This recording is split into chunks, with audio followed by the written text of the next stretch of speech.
Port Fairy on the Moyne River on Victoria's south coast has always been a fishing port.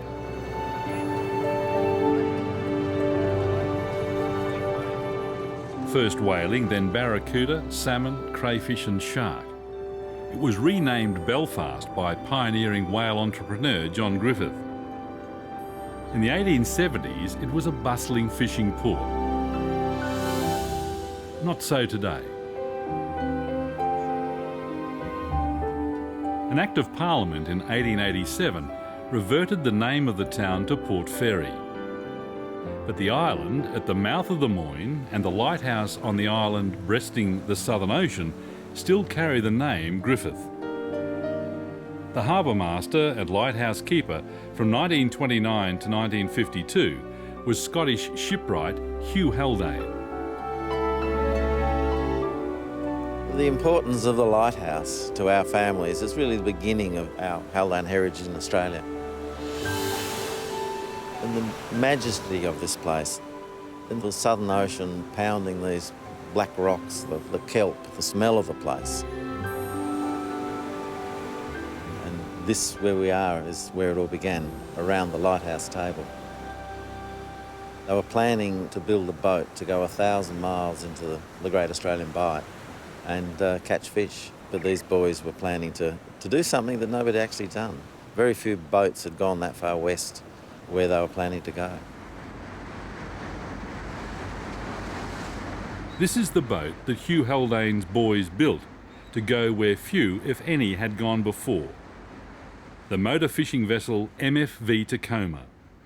As it's done for many of its 61 years, the 84-foot Tacoma is again leading the Tunarama blessing of the fleet at Port Lincoln in South Australia. It's a solid wooden vessel of substance, character and charm. When it was launched in 1951, it revolutionised the Australian fishing industry. Designed in Tacoma, USA, built by hand in Port Fairy, and now based in Port Lincoln, the Tacoma has fished the southern oceans and gulfs for prawns, salmon and bluefin tuna.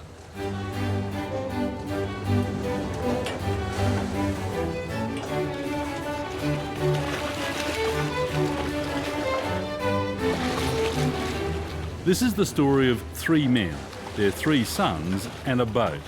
Australian pioneering boat builders and fishing brothers, Huey, Alan and Bill Haldane, and their sons, Robin, Andy and Ross. It's a story of friendship, passion, perseverance, hard work and heartbreak, of having a vision and following a dream. The Haldane boys, as they came to be known, from an early age had seawater in their veins. I think anybody that was brought up on an island off the coast of Bass Strait in Griffith Island would have to have some sea in their blood. By 1944, the three brothers, with the help of their father Hugh, had built two 40-foot boats to net gummy sharks, the Amaryllis and the Dolphin, and a surf boat to catch inshore schools of salmon. Dad had the darkest hair, and that's really dark. So No, that's Dad. That's Dad. He's wearing a black shirt. Yeah, no, that's No, he wouldn't have been wearing a black shirt. That's his ears, look. That's his bloody ears. For the past 3 years, the three Haldane cousins, the sons of the three boat-building boys, have been working with the Tacoma Preservation Society to get the vessel ready for a different sort of journey into the Southern Ocean.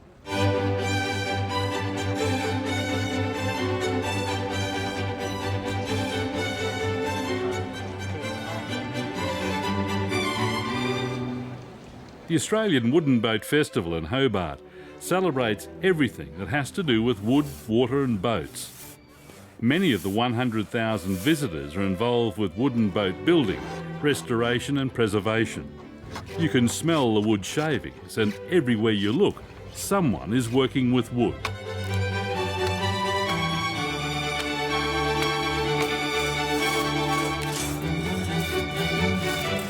The Tacoma was invited to attend the Wooden Boat Festival as a feature vessel. Thousands came to look and in some small way connect with the tuna clipper's working life. Bring him into the boat. Well done, guys. Tuna fisherman. Two of them flew from the west coast of the US. Kathleen and Claire Petrich's family established the Western Boat Building Company. Okay, so there's two different compasses that they had to use. This is one of them. That was the original. And The fishing vessel Tacoma is very important to the Petrich family because it is a one of a kind. It's the only fishing vessel that I know of that Western Boat Building Company sent the plans all the way to Australia, and the fishing boat itself was built by someone entirely different from the workers at Western Boat Building Company. A similar boat like this being built in America, there would be, say, 90 men assigned to it in the yard, and they all had their various skills. My father and his three brothers had to do everything that 90 men would do and pick up all those skills, but the first challenge was actually to square up the logs, and it took them 6 months to get this big hunk of blue gum from the Otways, and it wasn't a softwood from the Oregon forests. It was a bit of Australian hardwood, and if you ever want a challenge, just go out and get a big hunk of Australian hardwood and see how you get on. 60 years ago, these were the tools they used to shape the keel and structural logs, the cross-cut saw and the adze. It was back-breaking manual labour. The biggest blue gum log measured almost 20 metres. The first sight of the boat was a trainload of logs from the Otways. Port Fairy didn't have a crane big enough to lift them. The biggest one was 8 tonne, so they basically had to set about squaring up a 8-tonne piece of Australian blue gum, which is no mean feat. They rolled the 5 huge logs onto timber jinkers and trucks and carried them to where the boat was to be built on their vacant Port Fairy house block on the west bank of the Moyne. The boys had never before worked with timber this big. Their shipwright father Hugh Haldane, however, had. So the story was that when they squared up the first log, they cut one side of it away, and of course the thing bowed like a sort of a big boomerang, and the grandfather came back and he said, "Sonnies, do the other side and she'll square up," and that's what happened. That was 1944.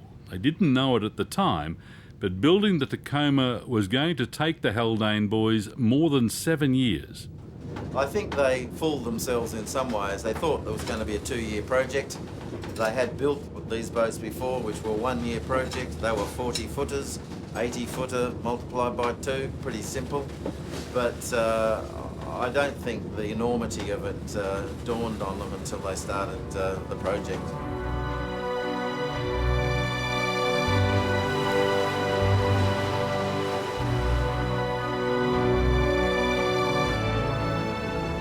With the Wooden Boat Festival in Hobart behind them, the crew's thoughts turned to getting the Tacoma safely back to Port Lincoln, and on the way returned to the Moyne and Port Fairy for the first time in 60 years.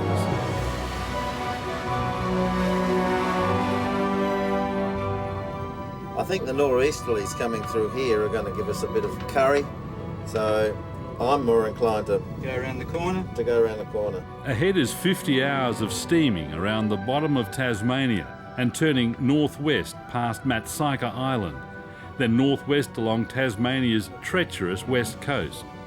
The computer-based technology on board today would have been beyond the boys' wildest imaginings in the 1950s. I reckon we should go west. Okay, it's west about. When the Tacoma was launched, however, it was fitted with the most advanced available technology, including a leading-edge echo sounder and a CO2 firefighting system. The Tacoma raised the technology and safety bar for the Australian fishing fleet. My father never insured their boats while they're at sea because he had so much faith in the boat itself that having it lost at sea wasn't a real thought in their mind. The boat was built at a time when restrictions and regulations were minimal. They had no expectation that there'd be an EPIRB or a helicopter or somebody that's going to come and rescue them. They went to sea with the boat they built with their own hands, and they expected that to get them back. The boys knew they needed a much bigger vessel to go deep and wide to harvest pelagics, fish that school on the surface, tuna, salmon, pilchards, using a Persane net.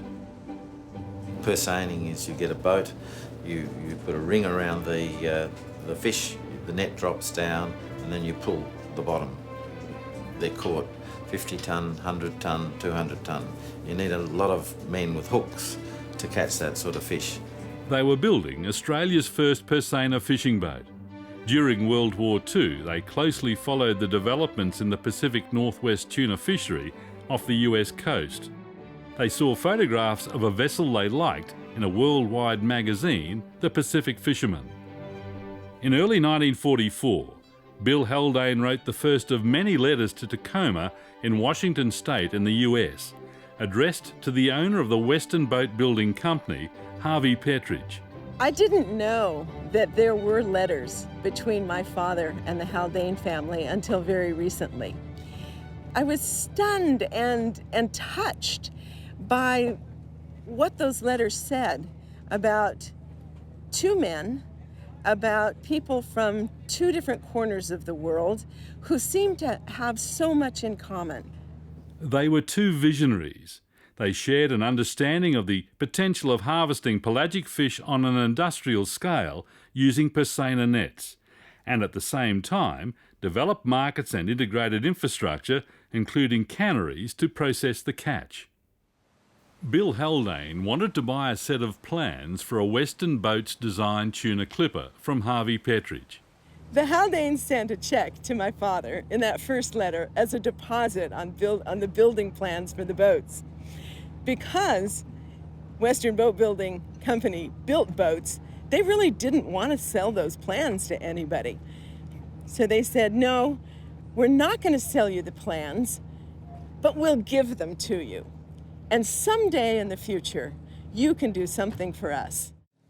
These are the plans of Tacoma. They're quite rare because the Western Boat Building Company burnt down in 1951. So all plans of this type of boat on the west coast of America were lost. And so historically, these are very important. These are the plans they built the boat from? Yes, Yep. $500 it cost them, but the cheque was never cashed. And that was part of this relationship between Harvey Petridge and William Haldane.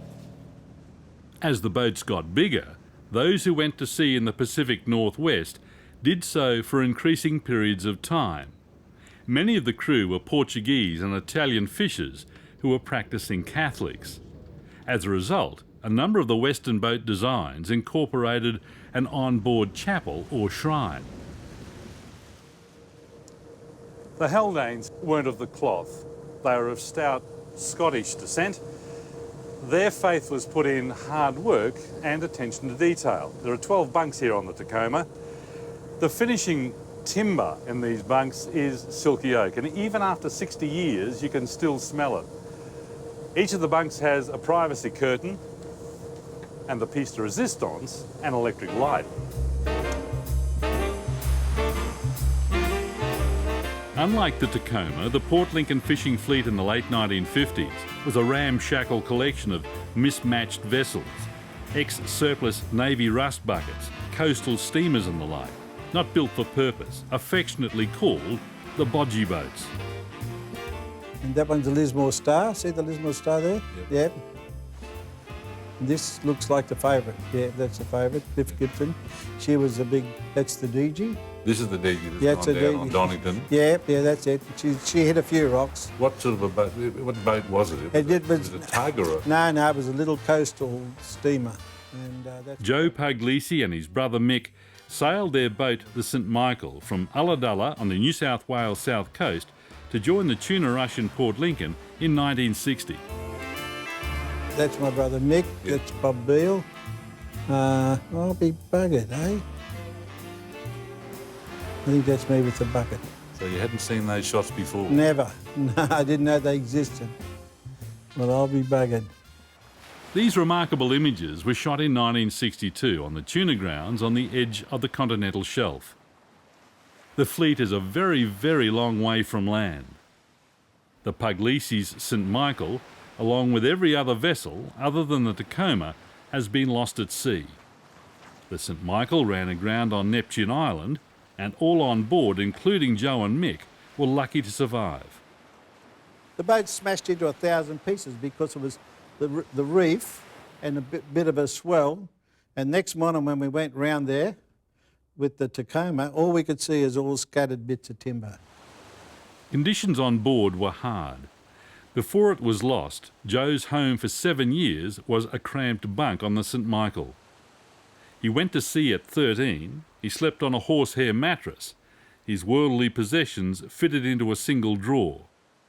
And when it rained, he wore his waterproofs to bed. He doesn't miss the good old days. When you look at them now, they were very tough. These blokes had balls, I'm telling you. They were bloody. They had to be, just to survive. And it was dangerous. Bloody dangerous. Stupid. You wouldn't ask, I know you can say it now, but we did it, but you couldn't get away with what we used to do. You couldn't do it, you know, and... Is that a good thing? That's a good thing. Well, we got away with it. Doesn't say it was good. Blokes died.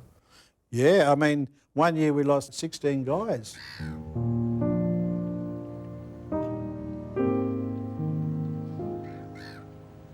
The hauntingly beautiful, solid granite rock fisherman's memorial in the marina at Port Lincoln has two sides. Towards the sea are the expectant faces of the women and children waiting for the return of their husbands and fathers. On the other, the sorrow of those knowing they will never see them again. Fishing is a very dangerous occupation. It's the most dangerous of any in Australia, even the world. Some 50 fishermen have been lost at sea in Port Lincoln since the war, so it's a pretty tragic story. And that monument, carved out of granite, really sort of cements that idea. And 50 is a big number, and we all should remember that. The treasures from the sea are not easily won. On average, another name is added every year.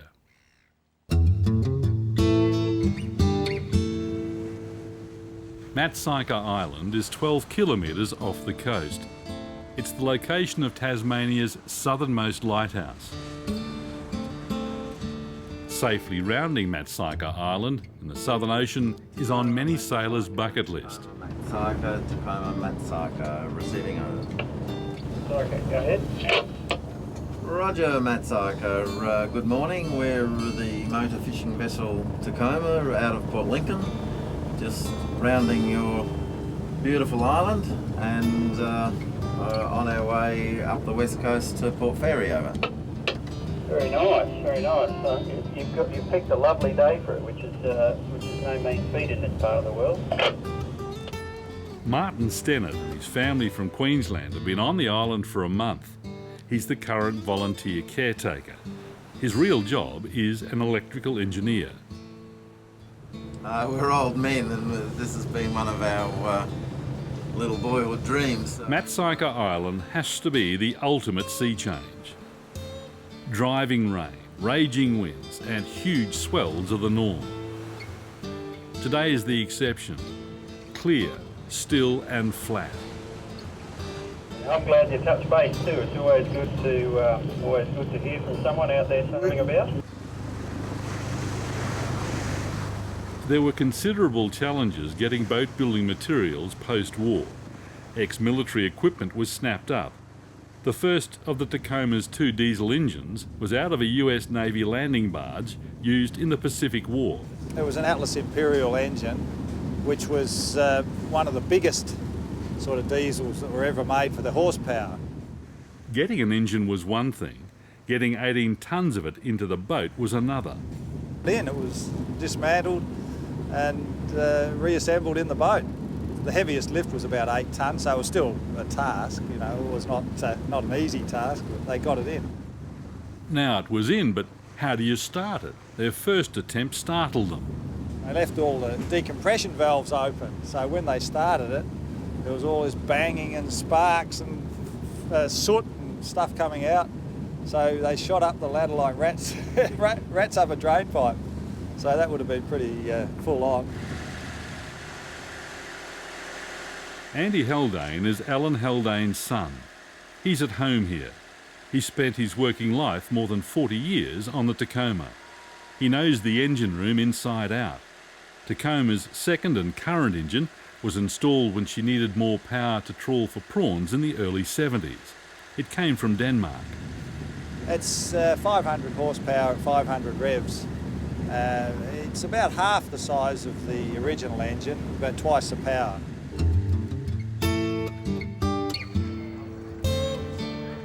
The Spencer Gulf prawn industry, based at Port Lincoln, today is recognised as one of the best managed fisheries in the world, driven largely by the fishers themselves. Limits have been set on how many, when and where the prawns can be caught by a licensed number of vessels. It's profitable, sustainable and industry regulated. Many of the prawn families started with tuna in the 1950s. They'd learnt hard lessons about putting too much pressure on a fishery. Within just 15 years, the wild tuna catch had dramatically dropped as a result of excessive effort from local and Japanese boats. The fishery was being absolutely flogged, and it was a wake-up call to everybody. I think that things had to change. We just decided that it wasn't viable anymore, so we were basically forced to do something else. The fishery had grown so quickly that it was like a mining boom, basically, and people came from everywhere, and there was no restrictions. Anybody could come. I think they got up to 36 boats or so fishing out of Port Lincoln at one stage. So it was a serious effort on the fish. As tuna became harder to find, the Haldanes and a couple of others toyed with the idea of fishing for prawns. A debate raged about the possibilities of trawling for prawns in local waters. Early efforts were encouraging, however none of the boats could afford the time to commit to proving that prawns were viable. Thursday, February the 29th in leap year 1968 was a significant date for the Tacoma. Bill Haldane wrote in the ship's log, "Caught 3 20-pound southern bluefin tuna on trolling lines. Aircraft didn't sight any fish. Decided to return home and fit up for prawn trawling." We weren't catching much, that was the problem. There was no money, we were very poor. We couldn't afford, basic things. We couldn't afford paint for the boat at one stage. It got to be so bad. So anything that came along that would pull us out of a hole was welcome, and prawning did that. As soon as we went prawning, we were starting to make money. Every night you went out, you made money, which you never did with tuna. It was just the odd hit. You get a hit. Tuna's very much a gamble, whereas prawning is a regular income. The prawns are tipped down a chute in the appropriate sizes and are sorted below more accurately. Also, the damaged prawns are taken out. They are then weighed. Once again, the Tacoma led the way. Over time, the boat was transformed into South Australia's first fishing vessel, capable of catching, freezing, packing and storing product on board. This allowed it to stay at sea for long periods, improve the quality of the product and reduce operating costs. It didn't need to frequently return to port to unload its catch. The Department of Primary Industry approved the final product. Most of the blocks of snap-frozen prawns were exported overseas. When we started prawning, we were warned about prawning becoming a boring job, and we sort of didn't believe that at first, but we soon learnt that that's really the reality of prawn fishing compared with tuna fishing. It became a factory job at sea, and anybody that's worked in a factory will know that it's pressure, pressure, pressure. You just have to, you can't get out of the production line or the whole thing falls down. An inventive young Andy Haldane designed and built a prawn grader that became the industry standard. In some respects, I consider the Tacoma to be a research vessel for much of its life, which, it's not a good thing if you're trying to be a commercial venture, but we did do a lot of research work compared with other fishermen, especially in the prawn fishing and the tuna. The key player in all of this was Bill Haldane. His influence on the Australian fishing industry is immeasurable and far-reaching. He was able to, in a lot of his documents, calculate exactly how many boats and men you'd needed to harvest these fish, and whereas invariably almost all governments overshot that mark by putting too many boats in and too many men. The light southeast breeze is blowing, so it'll be good conditions for prawning tonight. He had a very good understanding of how fisheries went. So whether it was visionary or just knowing the resource he was dealing with, he was certainly well ahead of his time. What the South Australian government and the Port Lincoln prawn fishers had learnt from the decline of wild-caught tuna stocks was the need for licences and strict controls from the beginning. If it hadn't have been for a couple of pivotal people in government and fisheries, at the time, a chap called Mick Olsen and my father, they were the ones that were able to bring in the concept of limited entry or limited fishery, and without that, our fishery would have been a basket case, just like New South Wales and Queensland went on to be. Andy Haldane is a practical man. He clearly understands the enormity of the task completed by his father and his two uncles in building the Tacoma. They were starting out without any experience in this size boat. You know, it was a big job, and they were really out of their depth, but they handled it very well. You know, they produced a boat where you can see today, it's still here in it, and it's not much different to when it was first launched.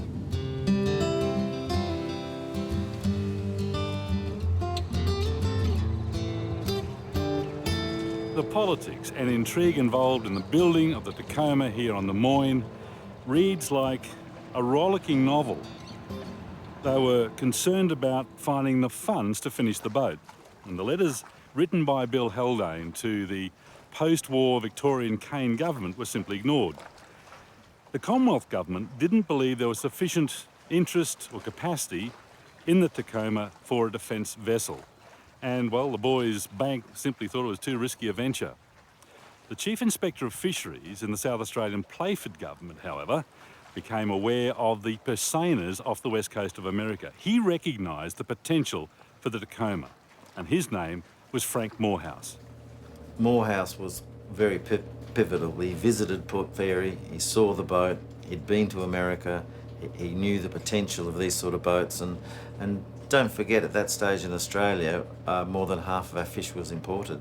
And so every state was looking at trying to address that issue, and Morehouse knew some of his resources in South Australia, and he knew that this sort of boat was the one he needed to develop South Australian fisheries. So he was the man.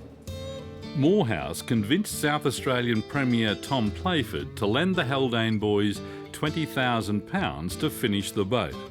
ABC News reported the story on September 7th, 1948. 3 Victorian brothers are to receive an advance of several £1,000s from the South Australian government to complete an 80-foot fishing boat. The boat will be used to establish a purse seine fishing industry at Port Lincoln. The Chief Inspector of Fisheries, Mr Morehouse, says that purse seine fishing will revolutionise the industry in South Australia. More than 1,000 tonnes of fish can be caught in one haul with a purse seine net, and that's half of the state's present annual production. On the same day, the news in Adelaide reported the unusual step of the South Australian government funding 3 Victorian fishermen. The conditions of the loan included that on completion, the Tacoma and the 3 Haldane families would be based in Port Lincoln, the boat would assist in research work and be used to catch pelagic fish. Those fish would be processed in South Australia. Aerial photographs taken by the CSIRO's Stanley Fowler in the mid-1940s proved to Morehouse and the Haldane boys that there was an untapped pelagic resource offshore. There was a scientific belief that Australia was a marine desert, these things didn't exist. Stanley Fowler was the man that had this evidence taken from aircraft over a long period of years that said there are fish out there and they are in considerable quantities. Stanley Fowler also became aware the vessel was being built by the Haldane boys, specifically to harvest the fish he was photographing. This photograph triggered the development of the Australian tuna industry. The tuna resource is one that can be accessed by the 3 states, Tasmania, Victoria and South Australia, and South Australians were the ones to grasp the nettle and put their money up. When the Victorian government realised the Tacoma and the Haldanes were going to South Australia, they tried to convince them to stay. The Victorians had literally missed the boat. I go through my father's records and I just don't know where they got the time to do what they did. Not only were they mucking around with boats and building nets and stuff, but they were writing letters to government. They were dealing with people internationally. And this was with basically no phone and a little weeny bangy typewriter. So I don't know how they did it. The loan from the South Australian government meant from 1948 to 1951 they could work on the boat full time. The boys' mother, Rebecca Haldane, broke a bottle wrapped in ribbon and containing salt water from Port Lincoln. On the morning high tide at 3:38, with precision, the Tacoma quietly slid on a slipway coated in animal tallow into the Moyne. It was November the 5th, 1951, 7.5 years after the first logs were delivered by train from the Otway Ranges. Boat ahead. Rock lobster or... Let's have a look. The forecast of a spectacular day on the open sea is correct. Today's not-so-wild west coast is worked year-round by a hardy fleet of well-seasoned trawlers and lobster fishers. The telltale lobster pot boys are numerous. Someone's got to be looking for them, and they're spread around here quite a lot, so always on pot watch. What happens if it goes around the prop? Someone's going to have to go to the side and cut it off. And being the youngest, it's probably going to be me. We really should do a deal with him because we're running out of places to get dinner, so he might have dinner aboard. Not such a silly idea, and it all seemed very normal out here on a sunny morning on the high seas off the Tasmanian coast. We made radio contact and put the proposition. Andy, it's a huge throw heel grapple. The skipper of the Emmaus was happy to oblige. He had a stripy trumpeter we could have for our dinner. Just bring her astern, Mark. Attached to the return throw rope was a bag. In the bag was indeed a much prized Tasmanian stripy trumpeter. Thanks a lot. We bid them a good day.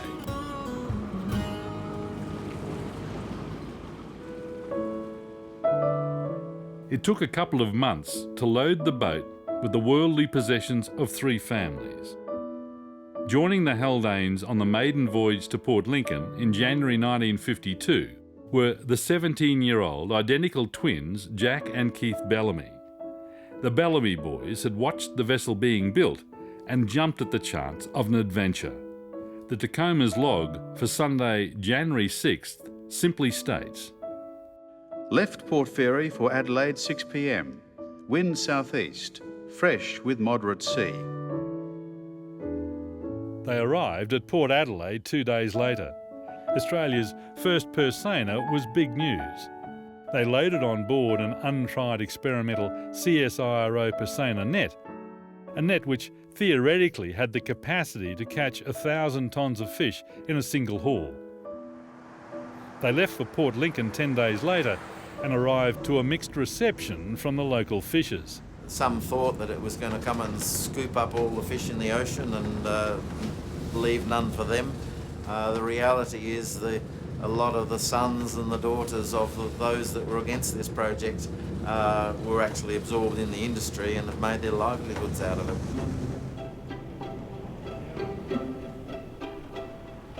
The comparisons between the arrival in Port Lincoln of the MFV Tacoma in 1952 and the MV Abel Tasman 60 years later in 2012 are unavoidable. Both vessels arrived into fleets that were much smaller than they were. Both of them arrived with leading-edge technology, and both of them were faced with serious public opposition. History's got a lot to tell us, and when I first came here as a 3-year-old, the Tacoma was a huge boat. It was a big white boat. It was coming over from interstate, and it was going to catch everybody's fish and it was going to suck the ocean dry. Very similar reaction to what's happening to this boat here at the moment. The difference is that Tacoma weathered the storm, established a new fishing industry and played a major role in the development of Port Lincoln. The able Tasman, however, floundered in a political storm driven by negative public opinion and a hostile social media. It could have happened to the Tacoma. She could have been run out of town. Tacoma could catch 1,000 tonne of fish at one go, whereas the able Tasman can only catch 200. This boat is just all factory ship. And that was one of the problems when Tacoma came to Lincoln, there was no factory. So having a factory that go to sea is a huge benefit if you're going to harvest pelagic fish. It's just a quantum leap in technology. It's quite ironic that we have this boat tied up in Lincoln because it's a big boat, and then within the port there are many boats that can catch more fish than this. One of the first references to a super trawler in the Australian fishing industry surfaced in the late 1920s. A national fishing conference called for by Prime Minister Bruce in 1927 clearly identified the need to encourage British fishermen and their families to migrate to Australia to assist to set up the fledgling industry. The CSIRO Stanley Fowler was in the background driving his vision for an Australian offshore fishery. We were importing about £1.5 million worth of fish each year. The British trawler companies became interested in getting involved. There was one company which had 14 trawlers and they were keen on bringing the boats plus their 700 crew and families, so it was a huge endeavour from the British point of view. But unfortunately Australia at the time had a very high cost of living, and so the economics weren't there. What was really needed was a more efficient boat, and again that's where the super trawler comes in.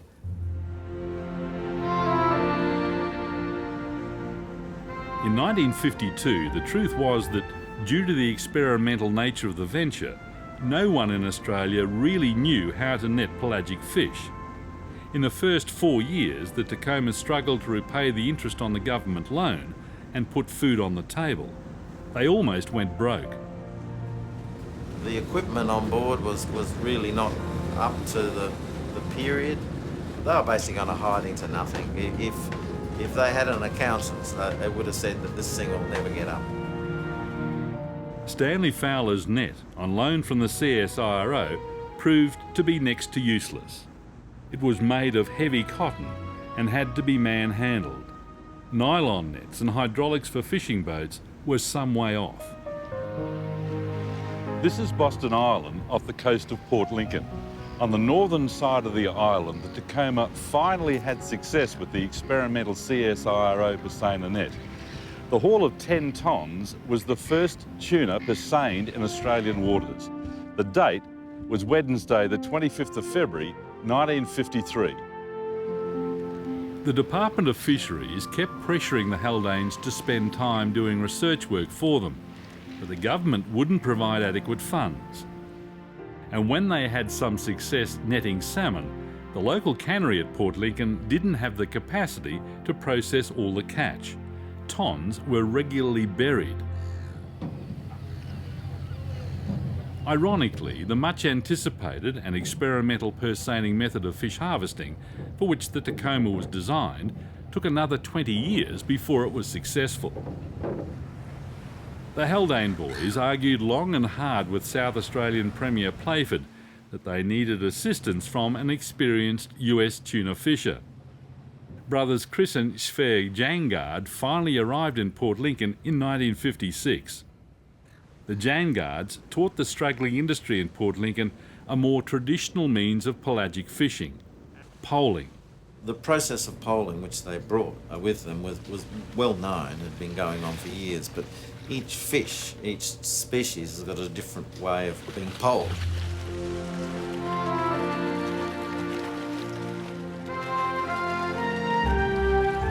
Having that knowledge of their own species, when they came here, they were quickly able to get onto bluefin and work out how they think, and the rest is history. The Jangards were generous with their knowledge and experience, and very capable fishers. So enthusiastic was Premier Playford about the potential demonstrated by the Jangards, he went on board the Tacoma with them for a 36-hour fishing research trip and assisted in poling a 55-kilo tuna. A good news story for the industry and the Premier. Having the Jangards spend 3 months in Australia was a leap forward. It took years out of what would have been a slow development, and it leapfrogged Port Lincoln into the forefront of tuna fishing. I don't think anybody really understood the enormity of what was trying to be achieved, and everybody underestimated the task ahead. Government and the family itself. It was a very big task. When the Tacoma arrived here in Port Lincoln in 1952, on board were the 3 Haldane families, the 2 Bellamy brothers, a cook, an Alsatian dog, and a cat that had a litter of kittens en route from Port Fairy.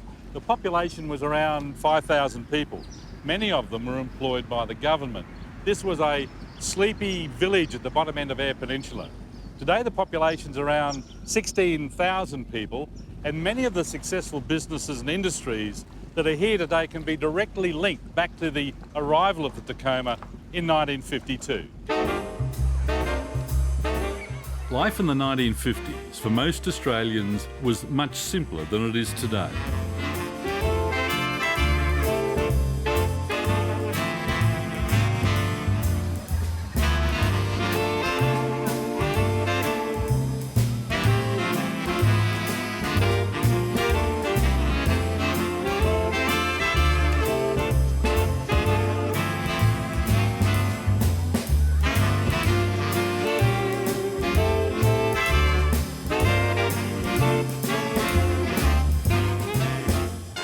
The 3 Haldane families were provided with government housing. They fitted well into the local community. Years of living, fishing and building the boat together at Port Fairy created strong family bonds. They were outstanding family people. They oozed craftsmanship. You know, craftsmen have an innate manner about them. So I don't care whether they're silversmiths or jewellers, or in this case, boat builders, shipwrights. They weren't shipwrights, they were craftsmen. Former Port Lincoln Mayor Peter Davis remembers the Tacoma arriving, and he got to know the Haldane brothers. He believes the boat is important to the Australian fishing industry. I know a bit about antique furniture. If ever there was a boat for the skill of boat building should be cared for by the nation, it is Tacoma. She is a beautifully built boat. Look, here we are sitting in this magnificent marina with, I don't know, $400 million worth of the best fishing fleet in Australia. She is a 60-year-old vessel and she is still an outstanding vessel. There wouldn't be a boat other than Tacoma in here that's any older than perhaps 25, 30 years. Her lines, the way she's been maintained, it's a remarkable boat. The Tacoma is responsible for the tuna industry. If it hadn't come, there wouldn't have been a tuna industry. The tuna industry has been very good for Joe Puglisi. Fishing's been wonderful for the Puglisi family and most people. If you're prepared to work, and it wasn't easy, you did all right. But you had to work. Since the loss of the St Michael, the Puglisi family have owned more than 40 working and pleasure boats. Joe's current vessel is a far cry from a boat with a 2-metre bunk and a horsehair mattress. And each time I brought a boat, the biggest cabin was my cabin, because I always thought one day, stuff it, I'm going to have something. And if you have a look at my boats, I've always got a lovely cabin with showers and TVs and toilets and bidets and you name it. They're all in that cabin because that was my dream and I'm still doing it. Joe's certainly not alone. Port Lincoln today is a vibrant community. It's very cosmopolitan. It's home to a significant number of very wealthy citizens. Many have made their fortunes from the fishing industry. The spin-offs from the Tacoma arriving were the creation of a modern cannery, the establishment of a prawn industry. We have a stainless steel industry, we have a hydraulics industries, we have plastic industries. There's a lot of side industries associated with the modern tuna farming, abalone farms, a huge amount of aquaculture. This is the Adelaide Oval, the world-famous, picturesque Adelaide Oval. Its surface is in part fertilised by an organic tuna byproduct produced here in Port Lincoln. Today, nothing of the fish is wasted. Everything has a value. One company processes blood, another manufactures a tuna compost. This company, Sampi, deals with the appropriately named morts, the carcasses of fish that die in the tuna rings, and spoilt, defrosted pilchards. These fish have died as a result of being attacked in the tuna rings by New Zealand fur seals.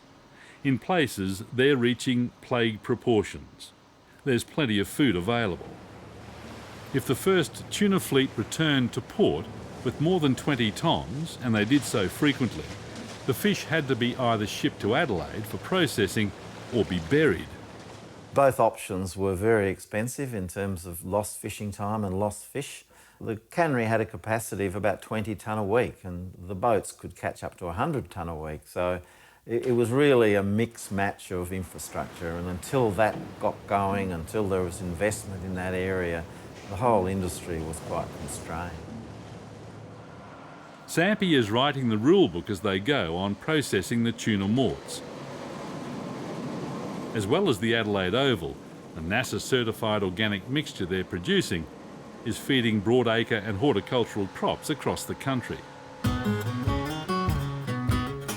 It's not possible to be in Port Lincoln and not be aware that tuna is everywhere. Another of the many spin-off industries that can be directly connected to the arrival of the Tacoma is fish-related tourism. Those who get close up and personal usually enjoy the experience. The Haldane boys pioneered the tuna industry here in Port Lincoln in the 1950s, and knowing how tough it was in the early years, I just don't know what they'd make of tourists paying for an eco experience to dive with and hand feed tuna.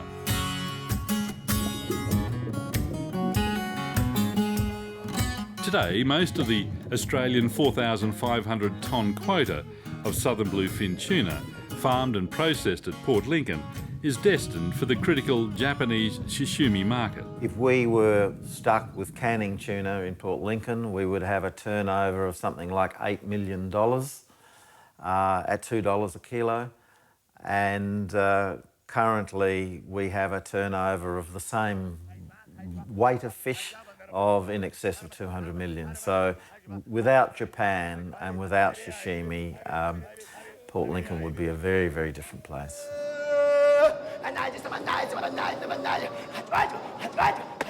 The Tacoma's been an icon in terms of Australian fishing. She is an absolute icon in terms of boat building, and as an emblem, a symbol of the Haldanes as a family, you know, strength, rigidity, reliability, you name it, Tacoma oozes it. We're just so lucky to have her here as a boat.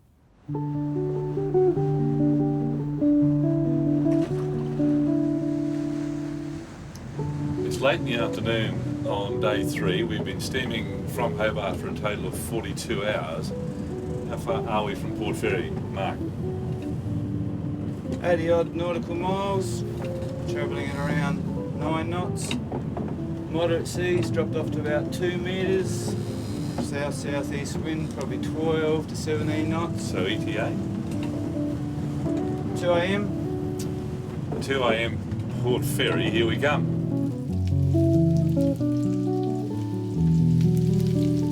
Jack Bellamy and his identical twin brother Keith were on the Tacoma's maiden voyage to Port Lincoln in 1952. Jack is now 78. His job on this trip is in the galley, working with the Argus stove. The Bellamy brothers lived on board the Tacoma after it arrived in Port Lincoln. Jack got to know the Arga very well. Like the original, this cooker is powered by coke. As was the practice at the time, when large equipment was replaced, The original Atlas engine and the first Aga were tossed overboard. The cooker was replaced with an on-off electric stove when the boat went prawning. We persevered with the Aga for a while, prawn fishing, but it didn't suit to be stopped and started. It was a stove that had to go all the time, and we were doing short trips prawning. We'd do 3 or 4 nights, and we'd come back, and the thing would die out, cool down, and you'd have to restart it so often. In recent years, the Tacoma Preservation Society sourced a replacement Aga cooker in the Adelaide Hills. It was in a serious state of disrepair. The Society restored and returned the Aga to its rightful place in the galley, making Jack a happy man. Cooked for about 30 years, 25, 30 years on it, so I should know it by now. The inventor of the Aga is one of Sweden's finest, Dr. Gustaf Dahlen. There's a quirky connection between Jack the fisherman and Gustaf the inventor. He was prolific. His work on a sun valve that automatically turned itself on and off enabled lighthouses and buoys to function unattended for up to a year. A handy and potentially life-saving thing if you're a fisherman in the Southern Ocean. Before Gustaf Dahlen was awarded the 1912 Nobel Prize for Physics for his work, he was blinded by an explosion during an experiment involving acetylene gas. The cast iron Aga cooker was developed largely for safety reasons. The Dahlens had 4 young girls, and the sightless Gustaf was spending a lot more time working from home. He recognised the need for a warm-to-touch cooker that wouldn't burn him or young fingers. Since 1929, every Aga stove that's been built has come from exactly the same factory in Sweden. Tea's ready.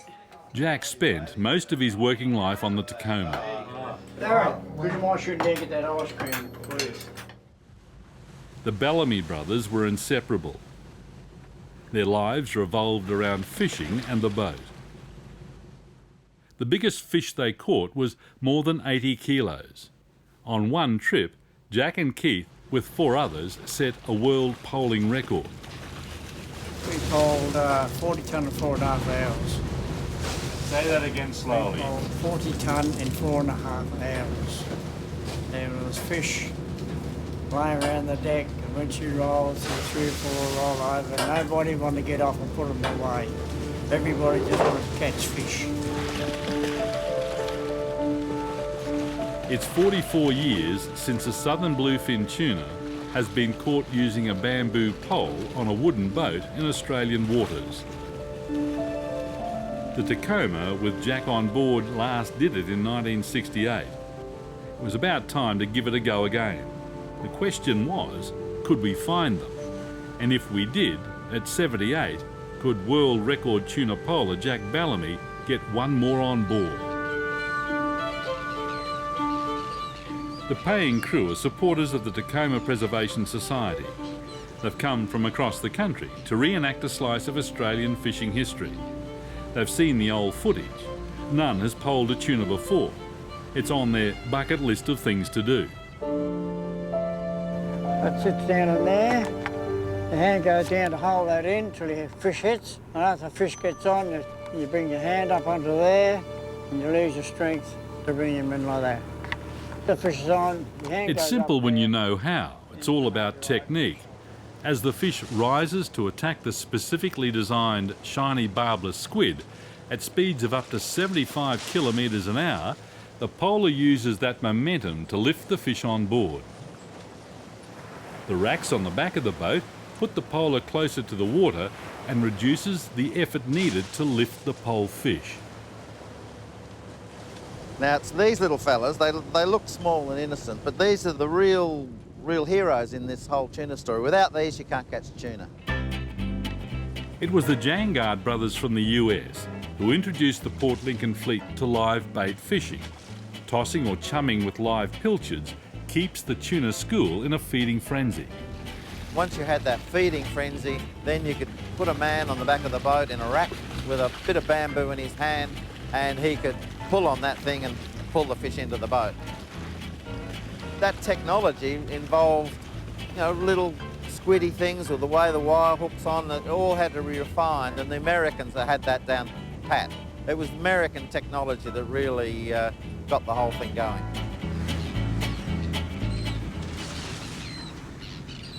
On our way south to the tuna grounds, on a picture-perfect early morning in late summer, we rendezvous with the Chrissy. The Chrissy had shot her purse seine net at sunup and is happy to provide the pilchards we need for our poling expedition. How many is that? The pilchard fishery in the waters off Port Lincoln, in terms of volume, is the biggest in Australia. It's a pivotal, sustainable resource for the farm tuna industry. The Chrissy is one of very few boats in Australia licensed to harvest pilchards for human consumption. VMR Tummy Bay, VMR Tummy Bay, this is Tacoma. Tacoma, this is Tumby Bay. Come on, go ahead. Afternoon, Gary. We've got 12 people on board heading for the cabbage patch, and then this afternoon off to Greenlee Island, hopefully chasing some tuna. Over. Jack has done a lot of this in his fishing life, looking for signs of fish on the surface. We're looking for birds. What happens is the tuna push the small bait fish up and the birds eat them, and so the birds give the tuna position away. Not all around the moment. Oh, there's the odd bird, which is encouraging. There's just an albatross going past there then, so no, we're still encouraged.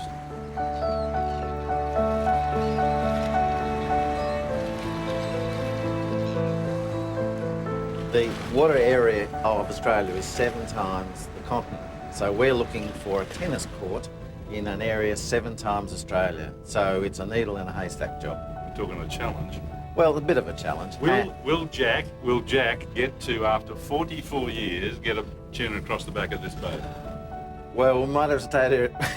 He will. No, he will. No, we'll do it today or tomorrow. We'll do it today or tomorrow. Yeah, we got them. They're stripies, Nick. They're stripies. They're just ahead of us here now. They're striped tuna. They're about that big. Fish are sighted in small numbers, and the crew get their first taste of what it's like to be a tuna poler without success. The disappointment and frustration is obvious. This is harder than it looks on the film, and we haven't even caught a fish. We've seen plenty of birds, we've seen a fish in the distance, but we've got fish on the troll line and broke them up. Let's go on. Far out. Tuna!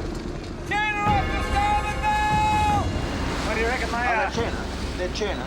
After many false starts, finally we found an estimated 30-ton school on the surface, and all hell broke loose. Jump up! Jump up! There they are there! Like a squadron of aircraft, the tuna school got into formation and followed the boat. The lack of experience was beginning to show.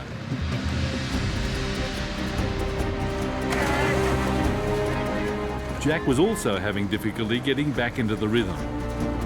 That's another one that got away.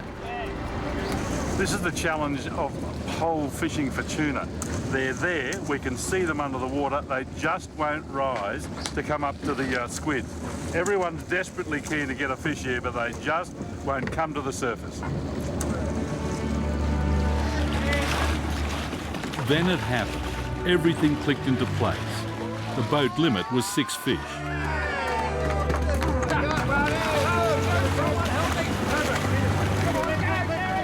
The brittle bamboo poles were almost as old as the crew using them. Both the crew and the poles were feeling the pressure. It was an adrenaline rush.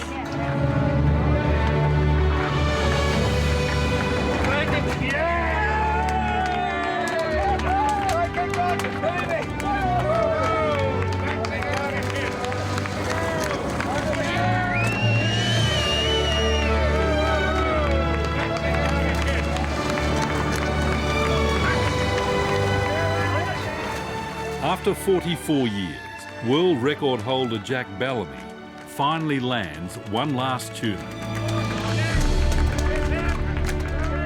The last tuna, I suppose, I will pole aboard the Tacoma. After 40 odd years, I'm very pleased to be able to pole the last tuna. I'm very happy. Everyone will be happy with the story, the way Jack finished up his fishing career. Thank you.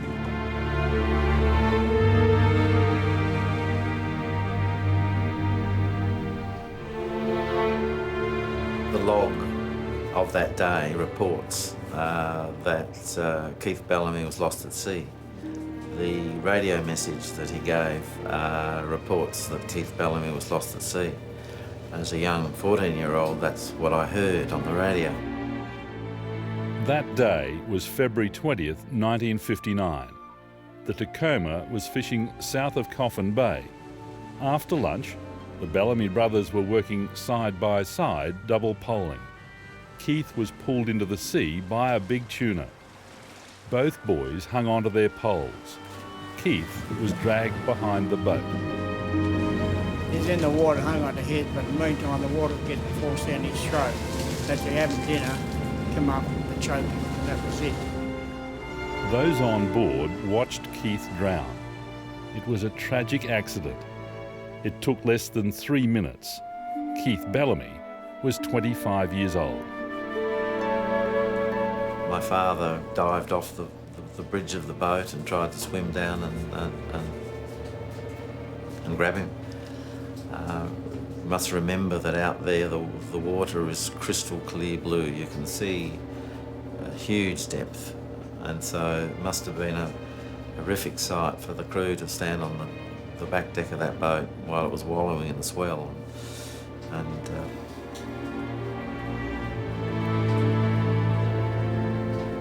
it's always in your mind, no doubt about that. Yes, no doubt.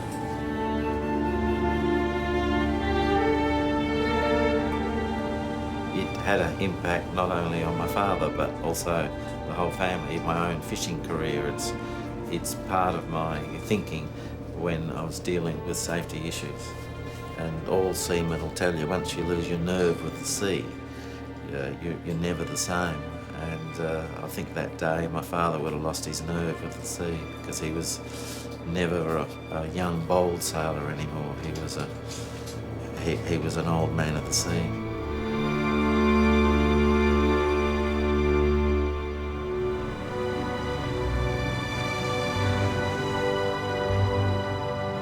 I have the utmost respect for what the Haldane family is trying to do with the preservation of the fishing vessel Tacoma. And I think the story of tuna fishing, the story of wooden boat building, and the story of, again, the relationship between Tacoma and Australia and the boat is something that needs to be preserved.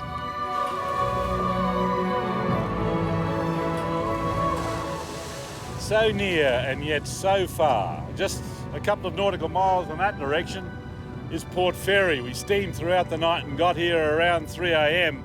But because of the rising seas and 30-knot winds, the decision was made for safety reasons not to attempt to enter the Moyne. So it looks as if the Tacoma is going to have to wait another day before it returns to Port Fairy.